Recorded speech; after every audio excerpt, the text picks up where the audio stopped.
Dans un arrêt du 4 octobre 2024, la Cour de justice de l'Union européenne a été interrogée sur la possibilité qu'a un opérateur économique d'agir sur le fondement de la concurrence déloyale en présence d'une violation par un autre opérateur du règlement général sur la protection des données. En l'espèce, un pharmacien vend sur la plateforme de e-commerce Amazon des médicaments réservés à la vente par des pharmaciens.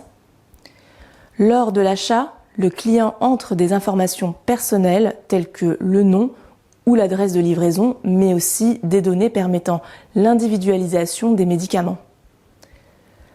Un pharmacien concurrent, informé de cette pratique, saisit le juge fédéral allemand en soulevant son caractère déloyal, étant donné que le processus d'achat ne permet pas au client de donner son consentement préalable au traitement de ses données personnelles concernant sa santé, ce qui est contraire aux prescriptions du RGPD. Dans sa solution, la CJUE indique que si le RGPD ouvre des voies de recours à l'article 77 et suivant, à la personne concernée et à certaines associations habilitées, l'interprétation du RGPD ne doit pas conduire à une harmonisation exhaustive des voies de recours ouvertes et n'empêche donc pas la possibilité pour un opérateur économique d'agir sur le fondement de la concurrence déloyale pour s'opposer à une pratique non conforme au RGPD.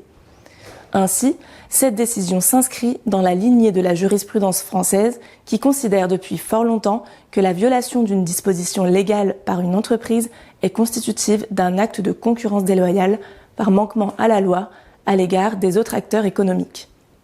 Par ailleurs, dans le cadre de cette affaire, la CJUE précise que les données communiquées lors d'un achat en ligne, lorsqu'elles permettent de révéler des informations sur l'état de santé du client, par une opération intellectuelle de déduction notamment, constituent bien des données à caractère personnel concernant la santé au sens du RGPD,